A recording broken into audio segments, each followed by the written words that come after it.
I said earlier in terms of, okay, let me just say it for those of you that are just watching. The US WTI West Texas Intermediate traded in the negative yesterday. The oil contract for May expires today, like I said earlier on. So traders that have a May contract as expiration must mandatorily take delivery of barrels of oil. And we see that storage and refiners are not purchasing. So what happened yesterday was the force of demand and supply. There are many sellers and not buyers. The oil forward curve has not crashed, like I saw yesterday in social media. The June contract is trading at 19 US dollars. That's this morning. So I saw a lot of posts yesterday on social media. Oh, okay. Oil price is trading, or oil price is trading less than yam. Oil price, yes, I agree. The thing also for us at this time is it should give us a cause for concern and sober reflection, because larger percentage of our revenues come from oil. So with what is happening, where does it leave us? For the fact that we have a double whammy crisis, we are fighting COVID-19 pandemic, we're also fighting the price of oil going down. So it's not just going to be easy, but we'll be looking at that today on the program. I'll be having my guests join me in a bit. Tokpa Fashion, an economist, as well as the Chief Executive Officer at Global Analytics, will be joining me. I talked about the CBN governor's paper, which he authored last week. I'll be interrogating that further. We did that last week a bit, but I'll be interrogating that further, and perhaps what this price of oil on the downside, the impact for the Nigerian economy. Then we also heard some few days ago as from the NNPC that about 200 billion naira will be paid to boost gas supply for electricity in the country. I'll be speaking with the president of the Nigerian Gas Association, Audrey Joe Ezigbo. She will be joining me from Canada in a short while. All right, let's continue the program. Despite the lockdown and disruptions in normal economic activity in several states across the country, the headline inflation has again risen to 12.26% in March, by 0.06% higher than the 12.20% recorded in February. On a month-on-month basis, the headline inflation was 0.84% higher than the February's rates. The urban inflation is at 12.93%, up from 12.85% in February, while rural inflation is at 11.64%, up from 11.61% in February. Food inflation also saw an increase of 0.08%, standing at 14.98%, while on month-on-month basis, food inflation is at 0.94%, up by 0.07%. At the state level, inflation year-on-year was highest in Bauchi at 15.5%, Niger State 14.04%, Lagos 13.9%, Abuja 10.8%. We saw Kwara at 9.94%. Kwara recording the slowest rise in headline year-on-year inflation. The International Monetary Fund has said that a minimum of 170 countries will experience a slide in their revenue this year as a result of COVID-19 pandemic. In a statement issued on Monday, the managing director at the IMF, Kristalina Georgieva, said this year 170 countries will see income per capita go down, noting that the pandemic is more complex with interlinked shocks to health and economies. Meanwhile, the International Monetary Fund has said Nigeria and other emerging markets, as well as other developing economies, have lost over $100 billion in portfolio flow reversals due to the COVID-19 pandemic. IMF Managing Director Kristalina Georgieva said commodities-dependent countries have been further shocked by plummeting export prices, while tourism-dependent countries are experiencing a collapse of revenues, including those relying on remittances for income support. The IMF boss described COVID-19 pandemic as a crisis like no other that requires global response like no other as well, insisting that it is more complex with interlinked shocks to health and economies that have brought the way of life to an almost complete stop. She said the world is learning only gradually how to treat the novel virus, make containment most effective, and restart economies. All right, let's quickly take a break, and when we come back, it will be time for us to take a look at the issue of free electricity for Nigerians at this period, at least for 2 months, so to speak. I told you earlier on that the NNPC did say that it's paying 200 billion naira for gas, to boost gas supply at this period. I'll be chatting with Audrey Joe Ezigbo, the president, Nigerian Gas Association, when we return. Don't forget that you can join us on all our social media platforms. The addresses, the ads you're seeing right now, that's the IDs. Facebook, Moneyline with Nancy. On Twitter, we are Moneyline AIT. On Twitter also, you can find and follow me at Nancy Ilo. On Instagram, we are there, __ Moneyline with Nancy. On Instagram, I'm also there. Find, follow. You'd get to see updates of the show at Nancy Ilo. That's on Instagram. On YouTube, we are also there. Go to YouTube, Moneyline with Nancy, and don't forget to click the subscribe button. So whenever we upload a program, you get the notification and you get to watch, because sometimes you may not actually be in front of a TV set. Our website is www.moneylinewithnancy.com. We are streaming live this show. You also get to see and also get to read some other business news stories. You get the latest updates as it concerns economy and business. For AIT, the website is www.ait.live. All right, let's quickly take a break. When we come back, the program continues to stay.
All right, welcome back to the program. In case you're just joining us, it's time for our conversations. We're looking at the economics of the pandemic. If you've been following this show since we started, we're looking at the coronavirus economics from all sides. We're just hitting you from all sides so that you understand what we are into. So today we'll be looking at, that's right now, I'll be looking at the electricity market, the issue of free electricity. My guest is joining me right now, Audrey Joe Ezigbo. She is the president of Nigerian Gas Association. She's also the co-founder and deputy managing director of Falcon Corporation Limited. She's joining me from Canada. Good morning, ma'am. A very, oh, okay. Let's try and reestablish her. I'm just told the connection just went awry right now. All right, just before we try to reestablish contact. Oh, she's back. You know, a lot of things happen at the back end, so it's not just me. You're seeing a lot of things going on in my ear right now. All right, Audrey Joe Ezigbo is joining me from Canada, the president Nigerian Gas Association. Welcome to you, ma'am. A very good early morning in Canada, because I know you just had to wake up. Deputy managing director of Falcon Corporation. Can you hear me, ma'am? I can hear you you now, Nancy. Good morning. Good morning, and thank you for joining me this early from Canada. I know you should be sleeping by now, because like you guys are 5 hours behind us or so. Yes, it doesn't work that way. We're always up early anyway. All right, welcome to the program. Let's get started. Just before I came into the studio, I saw a press release. Will I say yes? A press release from the discos.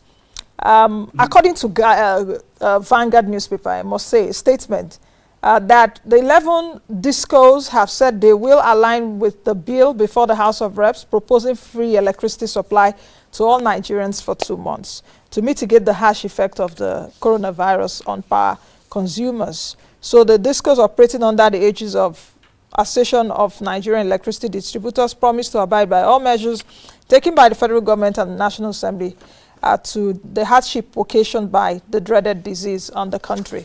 Okay, this is coming in. I saw this from Vanguard just before I came in. I tried to call the disco spokesperson. I couldn't get him just to confirm also the story before I came in.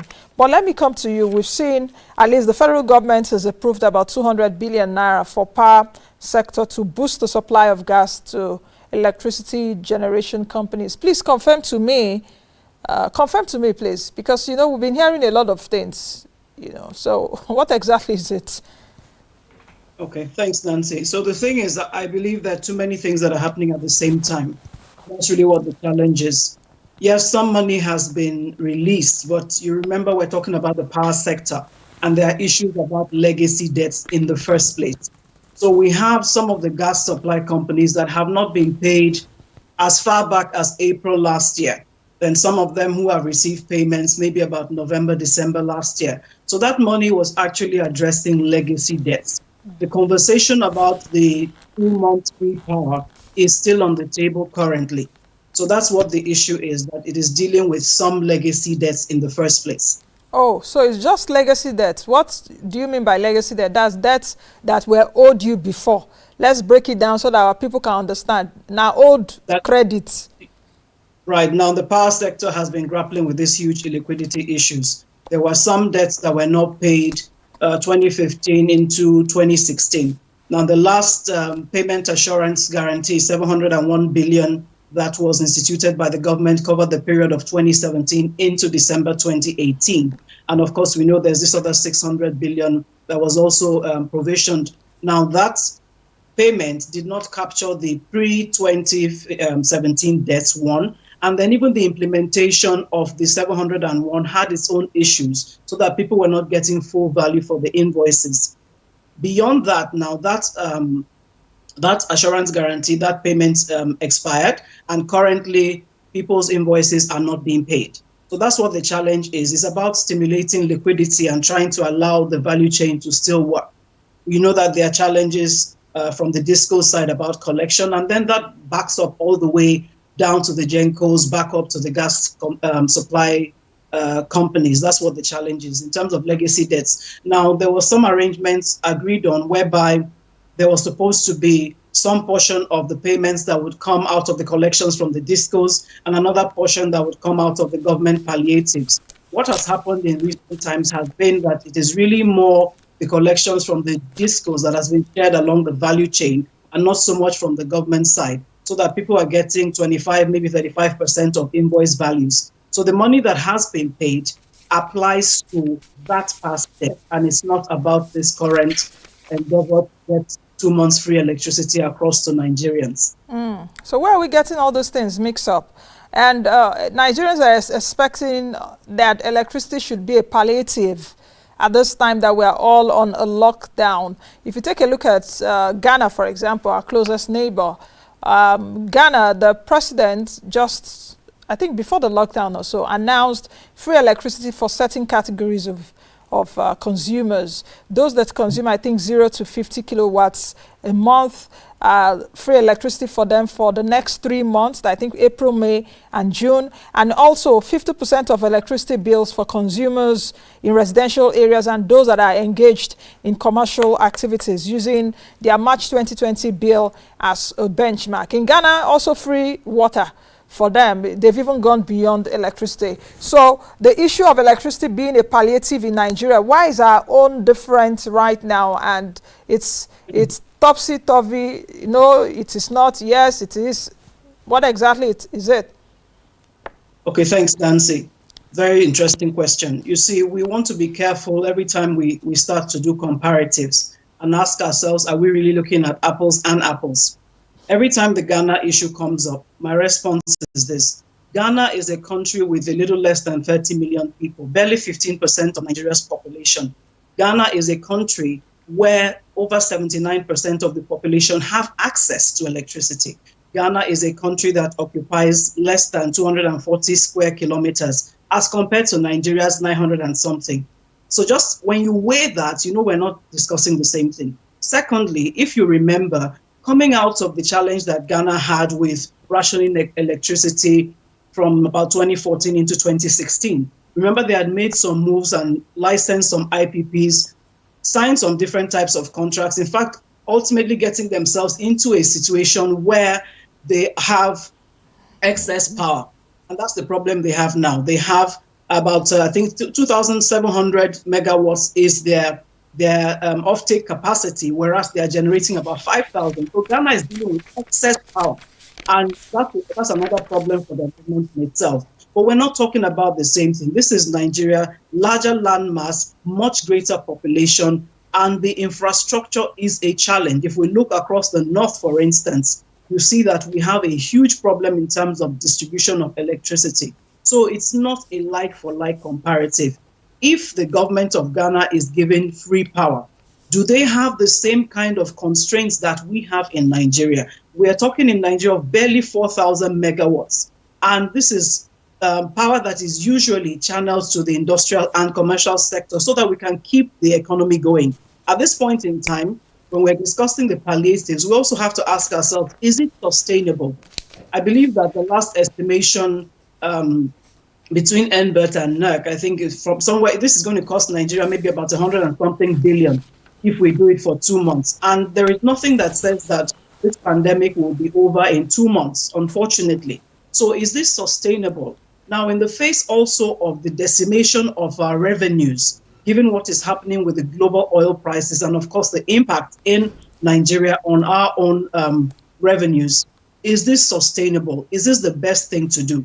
Now, of course, we understand people are home, and the objective is a laudable one. You want people to be comfortable in their homes. But when you take the landscape of power in Nigeria, we really have to ask ourselves, is this what we should be doing with the limited resources that we have? Or is there some other way we can channel this money into productive activity or into some other... Okay, let me butt in here, ma'am. You said, of course, we should compare apples and apples. So perhaps in the case of Nigeria and Ghana, it's apples and oranges. And I don't know which is apple now, which is oranges, as it were. But is it not almost the same dynamic? Is there no commonality of dynamics there? Talking about electricity market, and let's get it straight. The other angle is, can't the government at this time provide free electricity to some people, the poorest of the poor, the vulnerable at this time, just like they're doing in Ghana, you know, and 50% of electricity bills to, just like I said earlier, to some, to residentials and for commercial activities. So can't the government also provide free electricity, perhaps somewhat for 2 months or 3 months or whatever they come to at this time? Right. So at this time, I agree, Nancy. So certainly there are commonalities, but again, there are many differences even in the landscape. Okay, and I'm sure we don't have enough time to go into the details of that. But let me then focus on the question of, can the government not do this? Certainly they can. And if you have listened to the statements that have been made from ANED, from the GENCOs, the gas suppliers, the NNPC, everybody is saying the same thing. I think we missed those qualifying statements that are being made. And that is if it is paid for, because the money has to flow across the value chain. So if it is paid for, it's not free anymore. It's coming at a cost. It's actually not free, and you just hit the nail on the head that this is exactly the point. As long as the money is guaranteed and it is paid, all right, the challenge is not, you know, the difference between when you are dealing with government, unfortunately, I must say, you have a long lead time between your revenue recognition and your receipts. Now, we're already talking about a value chain that is highly illiquid. And the greatest debtor in this, unfortunately, also tends to be the government. So the question now becomes, when we're talking about palliatives for the Nigerian people, are we also recognizing that the discos, the gencos, the gascos also need to survive? They need this liquidity to be able to sustain this initiative. So if they can make the money available, then that's fine, but it must be available to deal with the entire value chain. The question That's now the is electricity a social commodity? Or should it Certainly be a not. social commodity? Because here in Nigeria, we do feel, especially from our history, from I think NEPA, or is it ECN those days, electricity, ECN or so, to NEPA, to PHCN, to discos now, a lot of Nigerians expect electricity to be a social commodity. Yes, that is a narrative we have lived with for so long. That is a narrative that could have worked if we had done the right things, maybe from the NEPA days, if the infrastructure had been deployed across country, it had been sustained, maintained, and so on and so forth. But that is not the case currently. At this point in time, like I pointed out earlier, we have barely, I think in the country, 12,300 thereabouts generating capacity. And then we have barely 4,000 at any point in time. I think we hit 5,000 megawatts only once. This is a country of 200 million people. Now, when you run the numbers and you do the analysis, which I'm sure the discos and the gencos, they have all those kinds of data, where is this power going to? Is it really going across the country? What percentage of our population have access to power in the first place? When you begin to look at that, you find that what needs to happen right now is we need to increase the infrastructure in that space, whether it is grid power or captive. There is so many different elements that can come into play, but the underlying reality is that it's going to call for investments. You don't expect investors to come in and you are telling them from the beginning that they are not going to make profit because it's a social service. That's not the way it works. And that's why we have stayed where we have stayed. The unfortunate thing is that because of how many years we have lived in this situation, there would be a period of pain that everybody will feel collectively so that we can get the infrastructure in place, expand the electricity generation capacity in the country, make sure it is deployed across the country, and then competitive forces will begin to work and pull this down. When you have the option to buy your power from A or B, the way you can port from MTN to Nine Mobile or whoever, at will, then you will see people jostling to give efficient services at the best prices. We cannot be trying to deal with 200 million people and share 4,000 megawatts amongst them and then keep telling the investors to put more money on the ground. It doesn't work that way. This is the reality. Now, let's talk about gas, the state of gas in the country. The Minister of State for Petroleum Resources indeed declared this year as the year of gas for the nation. We saw what happened yesterday for U.S. oil, crude, falling beneath negative, falling below $1, in fact, in the negative. And I think it's still trading at that right now. What exactly, where exactly should we be going? You know, sometimes what is happening in the country will just make you laugh, because I think by now we should know what we should do. We should be doing and do it rightly. We have potentials for gas, even more than crude oil at this point. Close to, I think, 200 trillion, I think, standard cubic feet of gas. Yes. So it should be indeed a year of gas. But speak to me about the state of the gas market right now in Nigeria. Okay, so now the challenge with the gas market in Nigeria currently is that because we have focused more over the years on associated gas, which is the gas that you get in the oil production exploration process. When things begin to happen in the oil sector, therefore, as far as pricing is concerned, there is an immediate impact, likewise, on gas. And you remember that those who are familiar with the Associated Gas Framework Agreement was a provisioning that allowed the oil companies to then net off their costs of investments in gas through or from their oil profits. And that is why we started to see a lot of gas projects coming to the fore. So there is such a high linkage, and this has been one of the issues that as the Nigerian Gas Company Association we've been talking about for years, that we have to create a landscape for gas such that people are deliberately exploring non-associated gas and commercializing it. As long as we keep this marriage with associated gas, then every time the oil sector takes a hit, we see a direct hit on the gas sector. So what is happening now, as the IOCs, both the small I and the capital I, as we call them, the indigenous and the international, are taking a hit currently, it's impacting on the capex provisions for gas projects in this year. Now, our gas industry already is one that is suffering from that same dearth of infrastructure, but there are projects that have been outlined which we're hoping that from this year will begin to get off the table, so that we start to build that midstream infrastructure capacity that helps us to then do more gas projects, whether it's gas to industry or gas to power, and ultimately perhaps gas to residential and transportation sectors. So it's a very difficult time right now. Yes, the minister did declare year of gas, and we've seen some movement in that regard. Unfortunately, none of us foresaw this pandemic. It's a pandemic that is impacting cash flows. It's a pandemic impacting workflows, logistics. It is just a difficult time. That said, as a nation, honestly, there is no better time than now. The time was actually 10, 15 years ago. But no, we're back here again, facing another recession, facing severe economic dampening. And this is the best time to now come back to gas. How do we enable and incentivize the gas landscape? How do we bring those who are already players to the table to say, look, what kind of sweeteners can we put to encourage you, even in the face of all these problems, to take on some new projects to increase the in-country utilization of gas? Because it's not just about having the gas.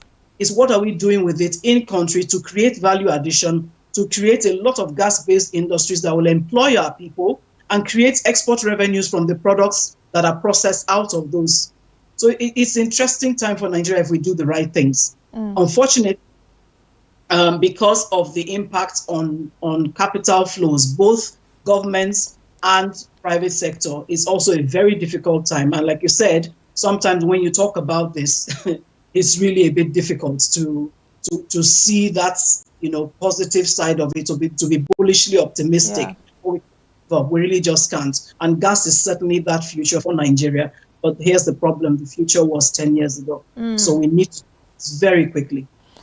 In terms of the future being 10 years ago, can we redraw the future right now amid the COVID-19 pandemic and with what government is doing around? The Minister of State for Petroleum Resources also said some time ago that Warri, Port Harcourt, Kaduna refineries are to achieve local production of LPG by 2023. Are you satisfied with the actions of government here and there?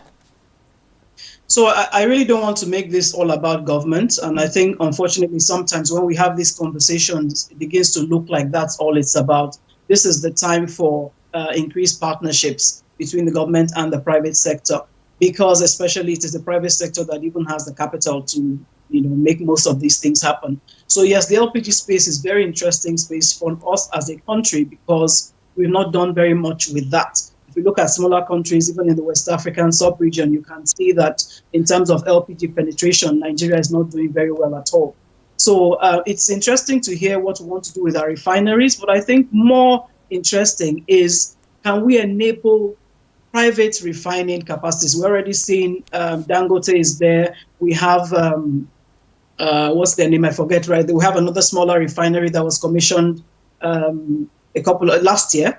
And we need to see more of that happening so that we're refining in country. And when you look at what is happening in the oil sector, the global oil industry, part of the challenge for a country like Nigeria is that we don't have enough in-country refining capacity, and then we don't even have enough contracts outside to take our oil.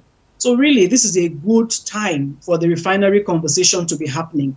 And then a good time for the LPG conversation to be happening. Is a great time for us to look at virtual technologies that can help us take gas across the country, because we really don't have the time to be building so many pipelines that take 2-3 years to deliver. Okay, so it's like I said earlier, good time for Nigeria. What I think needs to happen is we all need to come back to the table and try to prioritize the projects we were looking at before. and look at what needs to come to the fore first and quickly so that we don't lose this time. My worry, however, is that if we suddenly see an uptick in pricing, though I suspect we'll be seeing sub 20, sub 30 prices for quite a while, but the concern is, will we become distracted again if we start to see an uptick?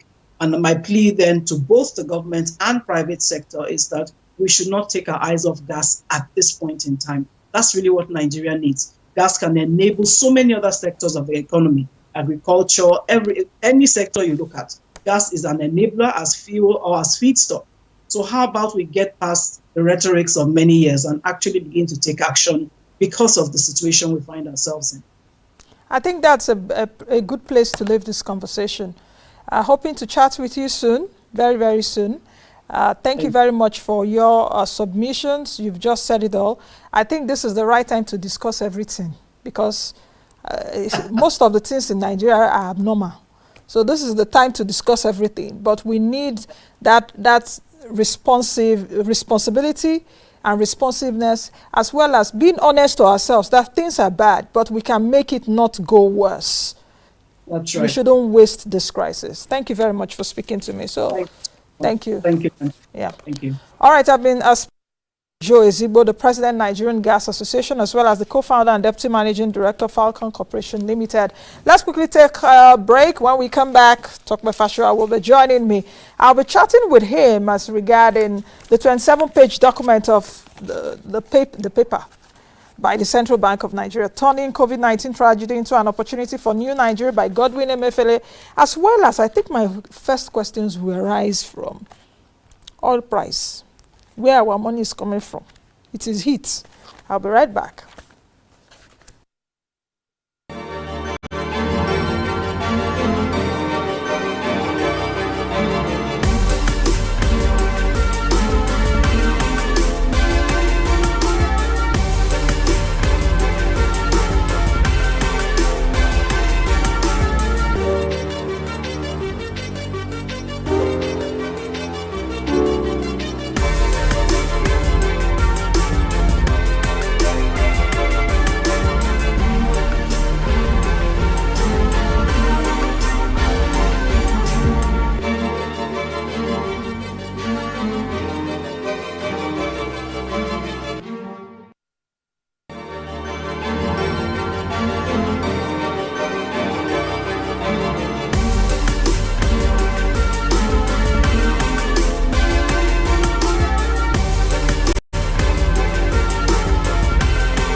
Right, welcome back. Joining me right now is Tokpa Fasho, an economist and the Chief Executive Officer at Global Analytics. Mr. Fasho, good morning to you. How are you doing today? Good morning. We're doing good. Thank you very much. Good to be here. Now, let's get started. Let me start before we go into Emefiele's paper. He said quite a lot of things. I don't know if we would analyze everything in the next 20 minutes or so. But let me start with what happened yesterday. You must have seen the dramatic downside to U.S. crude yesterday, trading in the negative. In fact, a lot of people were just sending me links. I was saying yesterday, I'm seeing it, guys. I'm seeing it. You know, so what do you think? And that's for U.S. crude. We're seeing what is happening right now. There are also implications even for U.S. oil companies. Some may, if it continues like this, some may go into bankruptcy and all of that. But that's the U.S. Let's talk about Nigeria. Brent crude, which Moneyline is benchmarked against, just before I came into the studio, is trading for $19. What do you think are the macro implications from those oil prices, lower oil prices for the country? Well, I think it is obvious. Crude went into negative for the first time in history. And I think that was due to the fact that countries are still in lockdown. And so the May contract, nobody was ready to accept physical delivery because, when they trade, usually they trade on the futures market.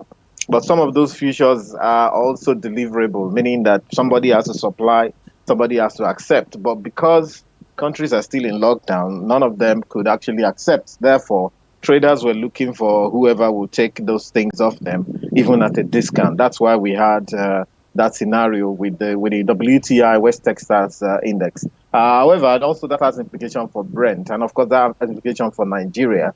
Whereas Brent is trading around 19, and Moneyline, I saw that there's been a kind of this link between the Moneyline, which is ours, as well as Moneyline, the Kwa Ibo, and Co., which are our own contracts. So there's been a bit of this link between those are contracts and the Brent as well. And I've seen that ours had even crashed to about $10 or $11 in recent times. That said, we should also expect that what has happened to the West Texas index may also happen to the Brent or the Bonnie or the Kwa Ibo if countries are not coming back to business.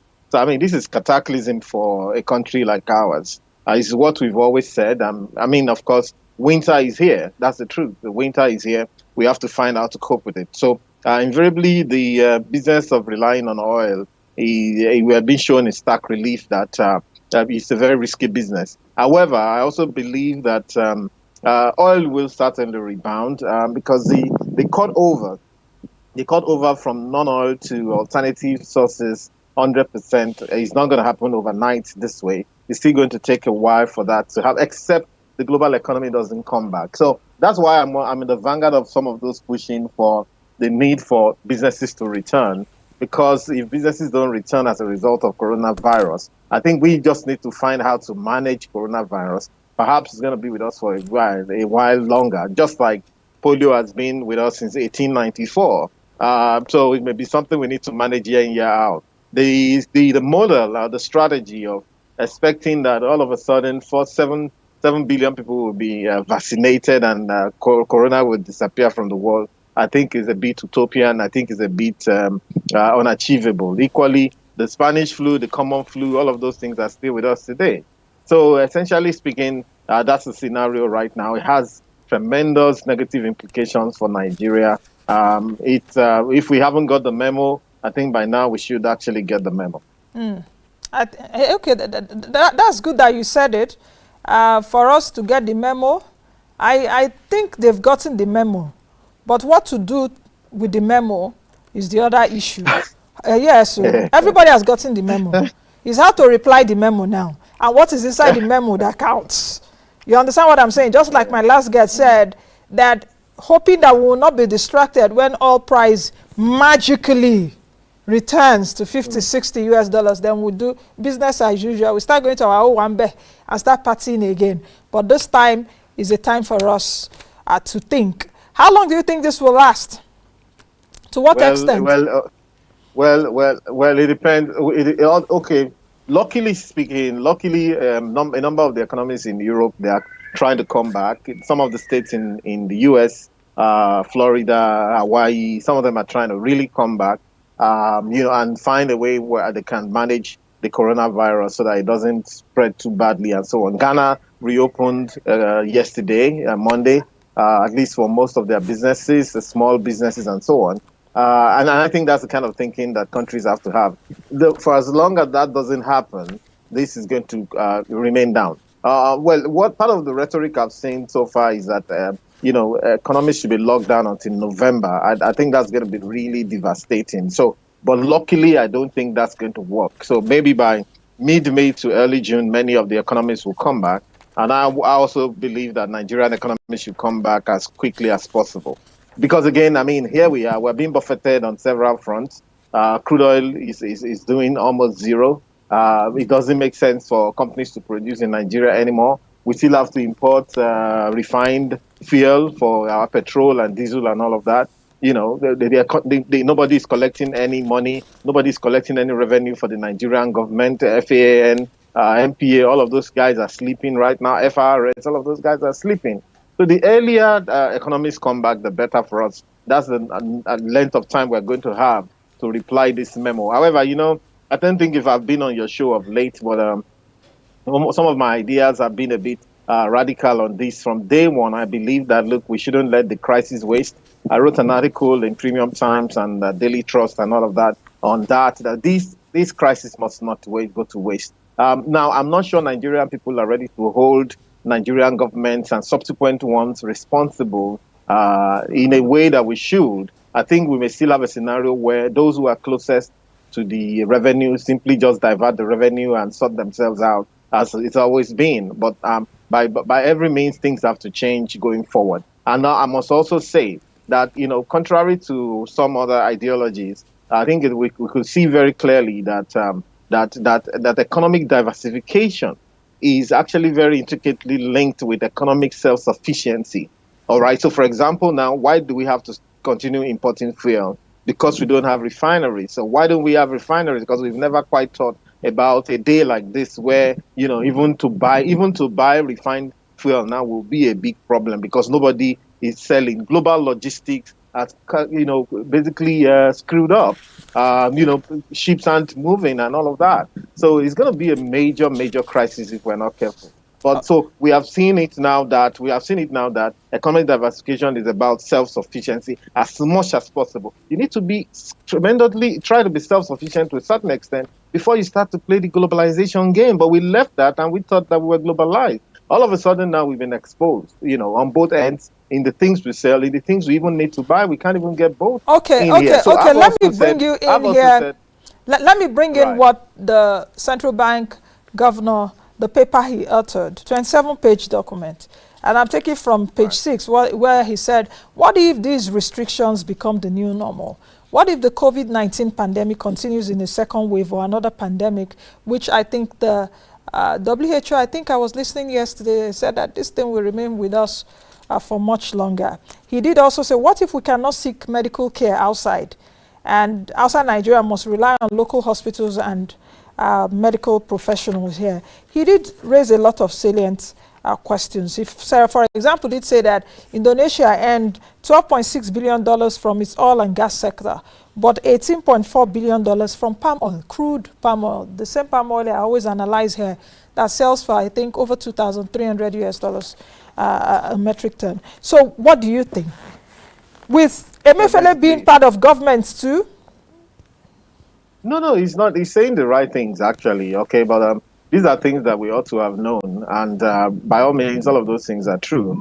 I also did a bit of research on palm oil during my campaigns, if you remember. And that was when I just made that discovery that, wow, this palm oil is 4 times more expensive than crude oil was at $50, So, and palm oil is what we have here. What amount of government incentive is going into the production of palm oil? For example, if you go to Edo State, Delta State, you see how crude those women who process the palm oil still go on top of the palm oil and, match them the way they do and all of that. So to a large extent, I think it's an eye-opener for everybody that something must change. And again, like you rightly said, even in our pharmaceutical sector and all of that, we are actually now seeing the need for us to step up to bring in our own, if you like, local remedies. I think part of the reasons why we've had a considerably low devastation rate on this COVID is because the way we treat our flu is different from how they treat their flu out there. I believe strongly that we could have a few thousands of people who have been affected by this in this country right now, in a country where we don't understand all this thing about social distancing and all of that. A number of people have escaped through the cracks and have infected a lot of other people, but we're not hearing that a whole community is dying overnight or whatever, as against what some people are expecting some quarters. Perhaps we are not Our also people hearing it not because dying, of data, and people... we are not testing as many as No. possible. We are not testing as many as possible, but we will know if our people were just merely dying in the droves like that. It will be obvious that something is happening somewhere, but it's not happening. In fact, you know that, of course, some people have predicted that 45 million Nigerians will die, which we know that would happen. But because, again, we have to, like you said, we have to throw everything we have at it. We have to believe in what we have locally. We have to also leverage on our local intelligence, our local productivity. This is the time to do that. And that's clear. Again, it's the argument between what they call autarky in economics or the reality. Autarky is a scenario where a country wants to depend solely on itself. Nobody's saying we can totally depend on ourselves solely, but it's simple things like not being able to treat our own illnesses, not being able to refine our own crude oil, to get our own petrol, something that the boys in Niger Delta are doing in the backyard and burning down the whole place on a daily basis. They've actually shown us that it is not rocket science to refine our crude. But what have we done? We killed our local refineries. We start to import from abroad. For all of those imports, people are getting commissions on them. And at the end of the day, and then we can't even distribute properly. We've had all sorts of funny policies around crude oil and petroleum. So I think we have now hit an inflection point, and something must give going forward.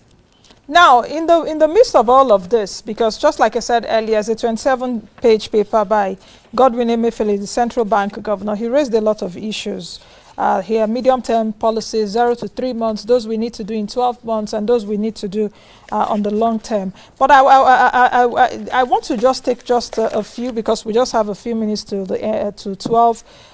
You know what the central bank has done, at least in the last few weeks, even before we started seeing this rising number of cases, the creation of 50 billion naira targeted credit facility for affected households and SMEs. A very interesting thing also is where is it again? The establishment of Infraco PLC, which was part of the deliberations at the consultative roundtable. I think early last month I was there. Quite interesting. You needed to see the private sector titans, the Alicos and co were there. They were there till about 6, and I heard them say that. And it's also reflected here. How do you think we can really achieve this in the midst of poor governance? I chose my words carefully. Yeah, basically, I think that the central bank has done quite a bit, and I think they are one of the few people that are moving on the ground, intellectually speaking, and in terms of tangibles. The 50 billion that's been disbursed through the NISAL microfinance, and quite a number of people applied, and that may be the saving grace for a lot of people. One of the things, from the point of view of economics, one of the things I would say, however controversial it may be, number one, let's look away from inflation. Inflation will hit us whether we like it or not, either from the supply side, in terms of people marking up their goods. Even if you go to the market, food, look, let me tell you, the other time I was in the market, and I like to go to the market from time to time, and the guy selling the meat said, look, for us to get the meat down here, we paid 4,500 naira bribe to soldiers and police on the road. So they had to mark up what they're selling. So that's, if you check food inflation for the past month, it could be anything in the region of 20-25%, if we are honest with ourselves. So we're going to have inflation coming from supply side. We're going to have inflation coming from the demand side as a result of some of these monies that are being given out, even the mere cash transfers, all right, that will go into the market trying to buy goods. So forget about inflation. In a wartime, it's not the time you begin to nitpick over inflation and all of that. I know there are people who believe that inflation is the greatest enemy of humanity and all. But for a season like this, you have to put money in your people's pockets. So do you mean they should print money? You have to do the right thing. Well, again, I have a slightly different idea to that. I think that we have a good opportunity to raise the war bond. Okay, so you see what the central bank governor has done is a movement towards that. Infraco, I think they're trying to raise about 15 billion or so or thereabout. I have an opinion that we could actually go for about 20 trillion naira local war bond. And I can begin to see the people that can buy the bonds. That, this will be targeted, first of all, at domestic, local investors. And there are people who are cash liquid in this country. So when you're actually raising the money from people, all right, and it's an accountable kind of fundraising, it's much better than merely printing to spend. So you are still going to take the money back into the banking sector. It may help the banking sector as people reclassify their investment from maybe fixed deposit or current account and reclassify into government bonds. But this is the time to do something like that. We can raise 20 trillion naira, which is about 65 billion. The last time I checked, about $60 billion dollars is what we should be doing, because we need to be raising money now for funding the 2020, 2021, and even 2022 budgets. All right. And we have to, of course, certainly reclassify a lot of items in that budget. Enough of all of this, what we've always warned about, this whole, pursuing appurtenances of office, we buying jeeps, buying this and all of that, the kind of things that make it into our budget, all of them have to change. But I think we have a unique opportunity to appeal to the patriotism of our people, even our people in diaspora, before we begin to talk about foreign investors. Okay. Fundraising so far has always been about going to foreign investors. But all of those guys, they have enough fish to fry in their own countries right now. I think we've got a great opportunity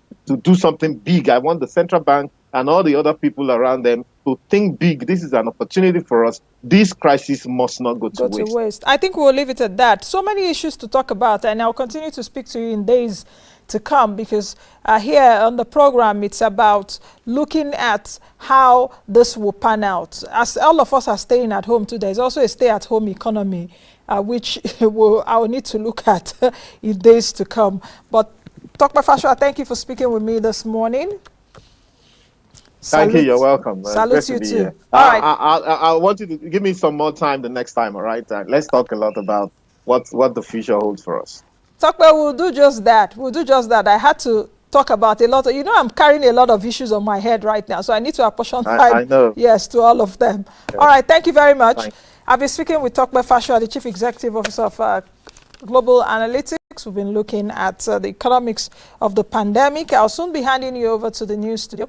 But just before we go to the news studio, there's something I need to say. I think I said it on Friday. Let me repeat myself in case they didn't hear it. Of course, for those of us that are of essential services, when I'm driving to work in the morning, I see a lot of security operatives, both FRSC, civil defense, the police, and what have you. I see that most of them don't even wear masks. Are they immune from COVID-19?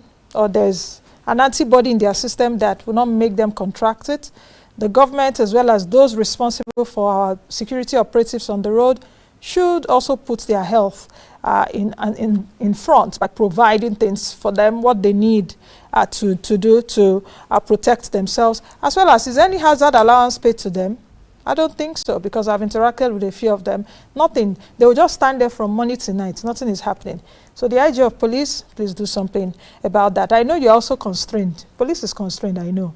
But at this time, we need to put everything on the table. And security too, because I've heard different talks, 1 million boys, 10 million boys or whatever. We need to check our security. So if people are on a lockdown, they can be in a lockdown safe and at peace. Okay, news. Hadiza, I'm saying bye-bye till tomorrow. I didn't get that. I'm saying bye-bye to our viewers till tomorrow. All right, Nancy, you've done quite a lot. Thanks very much indeed for all the information, and of course,